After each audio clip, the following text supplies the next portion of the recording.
This channel does not promote any violent, harmful, or illegal activities. All content provided by this channel is meant for an educational purpose only. Top quality और consistent performance के लिए सिर्फ silver pump नाम याद रखना। মাটিগাড়ে হিংসার প্রতিবাদ আর বিশ্ব হিন্দু পরিষদ 12 ঘন্টার বন্ধ ডেকেছে। শিলিগুড়িতে সেই বন্ধের প্রভাব পড়েছে। দফায় দফায় কিছু জায়গায় উত্তেজনা তৈরি হচ্ছে।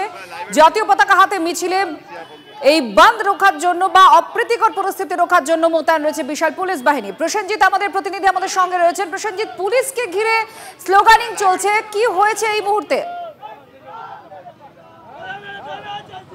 একদম আমি দেখাচ্ছি ছবিটা, পুলিশকে কেন্দ্র করে কিন্তু স্লোগান চলছে। পুলিশ যখন আসে বাধা দেওয়ার চেষ্টা করে বন সমর্থকদের, তখন এই যারা বন সমর্থক তারা স্লোগান তোলেন, পুলিশকে উদ্দেশ্য করে জয় শ্রীরাম বলতে থাকেন।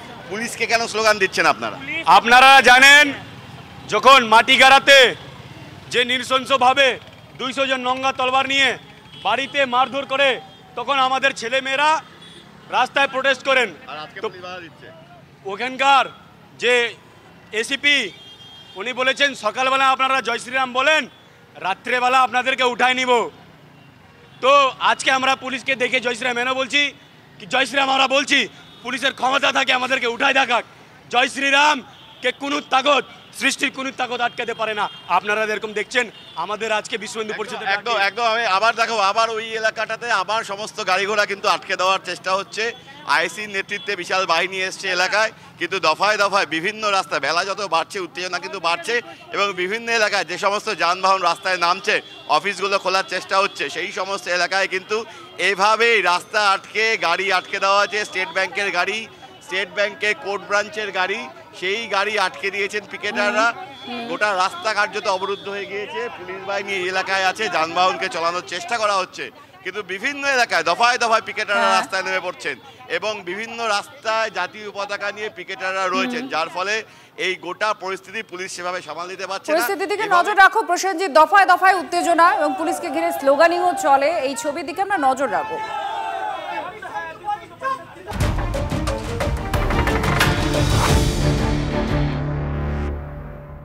ছাব্বিশে বিজেপির ফোকাস, লক্ষ্য বাংলা। সূত্রের খবর, বঙ্গ সফর বাড়বে আরো অমিত শাহ। গতকাল দলীয় স্তরে সেই বার্তা দিয়েছেন কেন্দ্রীয় স্বরাষ্ট্রমন্ত্রী। মাঝে মাঝেই তিনি বাংলায় আসবেন।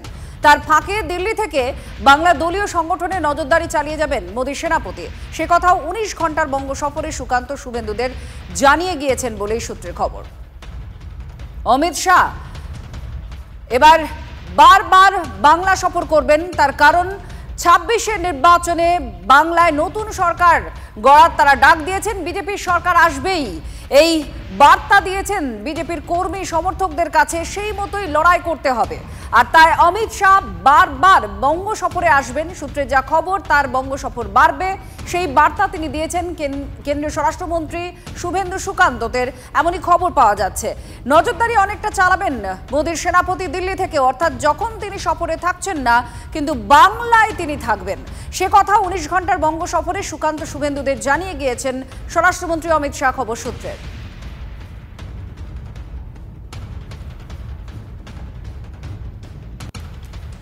কি ইস্যুতে প্রচার হবে, কি হবে রণকৌশল, আরো বেশি ময়দানে থাকতে হবে, বারবার অমিত শাহ কথা বলেছেন।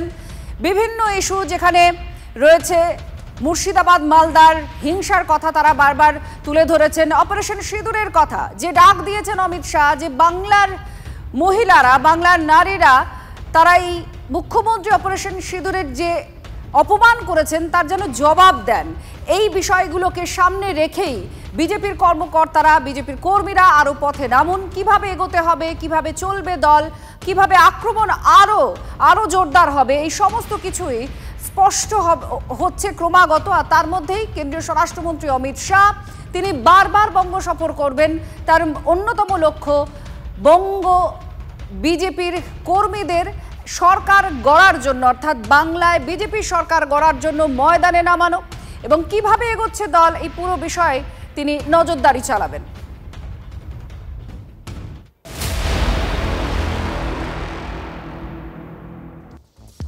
72 ঘন্টা, তার মধ্যে প্রত্যাঘাত হলো, আক্রমণের জবাব হলো আক্রমণে। মোদীকে আক্রমণ করেছিলেন মমতা, আর মমতাকে আক্রমণ করলেন কে? অমিত শাহ। নেতাজি ইন্ডোরে মমতা বন্দ্যোপাধ্যায়ের নাম করে স্বরাষ্ট্রমন্ত্রী, কেন্দ্রীয় স্বরাষ্ট্রমন্ত্রী তোপ দাগেন, মমতা বন্দ্যোপাধ্যায়ের সময় শেষ, রিগিং না করলে জামানত বাজেয়াপ্ত হবে, ভাইপো মুখ্যমন্ত্রী হবেন না। পশ্চিমবঙ্গে রাজ্যের মদতে হিংসা হয়, বহুদিন পর বিজেপির পক্ষ থেকে মমতা বন্দ্যোপাধ্যায়কে সরাসরি এই ভাষায় আক্রমণ করা হলো। आज जब सिंदूर खेला की इस धरती पर आया हूं तो आतंकवाद को लेकर भारत के नए संकल्प की चर्चा स्वाभाविक है। एक समय নিজেকে চালা বলে দাবি করে ঘুরে বেড়াতেন, দ্বিতীয়বার বললেন পাহারাদার, এখন আবার বলছেন সিঁদুর বেচবেন। সিঁদুর এভাবে বেচা যায় না, সিঁদুরটা মা বোনেদের আত্মসম্মান, ইজ্জত। নরেন্দ্র মোদীকে সরাসরি আক্রমণ ভালোভাবে নেয়নি বিজেপি, বোঝা গেল নেতাজি ইন্ডোরে। বেশ কয়েক বছর পর ফের মমতা বন্দ্যোপাধ্যায়কে সরাসরি আক্রমণ করলেন বিজেপির কোনো শীর্ষস্থানীয় নেতা। मेरी बात सुन लो, आपका समय अब समाप्त हो गया है। 26 में भारतीय जनता पार्टी की सरकार बनने वाली, कि यहां तृणमूल की सरकार जाते ही हमारे कार्यकर्ताओं के हत्या के अपराधियों को जमीन में गाड़ा है तो भी बाहर निकालकर सजा करने का काम करें। दीदी हिम्मत हो तो हिंसा के बगैर, रेगिंग के बगैर चुनाव कराकर देखो, आपकी खुद की जमानत ये बंगाल की जनता जब्त कर लेगी।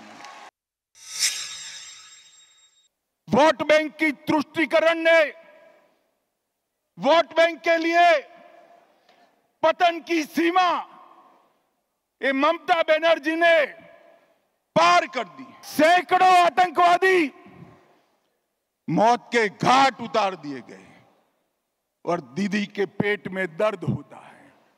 और मोदी जी ऑपरेशन सिंदूर कर यहां आए तो एक घटिया सा राजनीतिक बयान देकर ऑपरेशन सिंदूर का विरोध किया। और मैं बंगाल की मातृशक्ति को भी अपील करने आया हूं, आने वाले चुनाव में ऑपरेशन सिंदूर पर सवाल उठाने वाली ममता जी को सिंदूर की कीमत बंगाल की माताएं बहनें जरा समझा दे, सिंदूर का अपमान करने का क्या मतलब होता।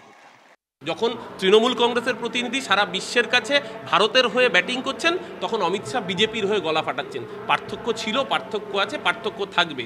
আসলে যারা নিজেরা দেশদ্রোহী, যাদের রক্তে দেশপ্রেম নেই, যাদের ইতিহাসে স্বাধীনতা সংগ্রামের ঐতিহ্য নেই, যারা মহাত্মা গান্ধীর খুনি, তাদের থেকে দেশপ্রেম নিয়ে কোনো কথা তৃণমূল কংগ্রেস বা কোনো জাতীয়তাবাদী কেউ শুনবে না। कि बंगाल का चुनाव सिर्फ बंगाल का भविष्य नहीं तय करता है, बंगाल का चुनाव देश की सुरक्षा के साथ जुड़ा हुआ चुनाव, क्योंकि ममता बनर्जी ने हमारे देश की सीमाओं को बांग्लादेशियों के लिए खुला कर दिया है। आप जानबूझकर बॉर्डर पर भूमि नहीं देते हो क्योंकि घुसपैठ चलती रहे, आपकी वोट बैंक बढ़ती रहे और आपके बाद आपका भतीजा भी मुख्यमंत्री बनता रहे। भाइयों बहनों, ये होने वाला नहीं। अगले चुनाव में हमारी सरकार बनने जा रही। मुर्शिदाबाद में अभी हिंसा हुई, हमारा गृह मंत्रालय कहते कहते थक गया कि बीएसएफ को बुला लीजिए। हम नहीं बुलाएंगे क्योंकि बीएसएफ आती तो हिंदुओं की रक्षा करती। ममता जी, आपके नेताओं ने वो बीएसएफ को गाली बोला और आपके नेता वहां खड़ा रहकर दंगाइयों की हौसला अफजाई करते रहे। मुझे कहने में कोई झिझक नहीं है, जिस प्रकार से बंगाल सरकार के मंत्री इस दंगों में शामिल थे, ये स्टेट स्पॉन्सर दंगा था जिन्होंने हिंदुओं को अन्याय किया है। অমিত শাহ তার নিজের অভিজ্ঞতা থেকে এটা বলতে পারবেন ভালো, কারণ কি করে পরিকল্পিত সন্ত্রাস, পরিকল্পিত দাঙ্গা করাতে হয় সেটা অমিত শাহ নরেন্দ্র মোদীর জামানায় গুজরাট দেখেছে, সারা ভারতবর্ষ দেখেছে। এমনকি এমন অবস্থা করেছিলেন যে মামলা পর্যন্ত গুজরাট হাইকোর্টে চালানো যায়নি, পরবর্তীকালে সুপ্রিম কোর্টের বেঞ্চ থেকে মামলা মুম্বাইতে সরাতে হয়েছিল। आपको बंगाल की जनता को मोदी जी का पैसा अगर प्राप्त करना है तो कमल फूल की सरकार लानी पड़ेगी, कमल फूल की। दो हाथ जोड़कर विनती करने आया हूं, यहां कमल के निशान को मौका दो, हमारे मोदी जी को एक मौका दीजिए, एक मौका दीजिए। নিয়োগ দুর্নীতি, নাগরিকত্ব বিতর্ক, তিলোত্তমা কাণ্ড, সন্দেশখালী আন্দোলন ও কেন্দ্রীয় বরাদ্দ নিয়েও বলেছেন কেন্দ্রীয় স্বরাষ্ট্রমন্ত্রী। তবে বক্তব্যের সিংহভাগ জুড়ে ছিল হিন্দুত্বের চড়া সুর। 72 ঘন্টার মধ্যে মমতা বন্দ্যোপাধ্যায়কে প্রত্যাঘাত। আলিপুরদুয়ারের সভা থেকে নরেন্দ্র মোদী সরাসরি মমতা বন্দ্যোপাধ্যায়ের নাম করেননি, কিন্তু নেতাজি ইন্ডোরের সভা থেকে একেবারে স্পষ্ট করে মমতা বন্দ্যোপাধ্যায়কে বারবার নিশানা করলেন কেন্দ্রীয় স্বরাষ্ট্রমন্ত্রী অমিত শাহ। সঙ্গে অভিষেক বন্দ্যোপাধ্যায়ের নাম না করলেও ভাইপো এই শব্দে স্পষ্টভাবেই তাকেও আক্রমণ করলেন অমিত শাহ। সায়ন্ত ভট্টাচার্য ও প্রদীপ্ত ঘোষের রিপোর্ট, TV9 বাংলা।